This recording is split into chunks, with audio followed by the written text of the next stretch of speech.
به جرأتی تو میگم یکی از خوشمزه ترین و متفاوت ترین طعمای چیزکیک متعلق به همین چیزکیک شهریه.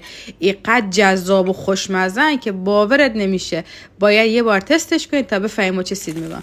بریم که با هم دیگه درستش کنیم. درست کنید چیزکیک شهریه. یه بسته شهریه رو بریز تو تابو، قشنگ خوردش کن. زیادم شهریاتو خورد نکن که بعد بو دادن نسوزه. در همین حد کافیه. بعد یه تیکه کره بهش اضافه میکنیم و میذاریمش رو گاز تا قشنگ بو بخوره. زیادم بوش نده. الان ما قالب که بربندی نداشتم، تلق انداختم، نصف شهریه‌امو ریختم و میریم برای درست کردن مواد میانی چیزکیک.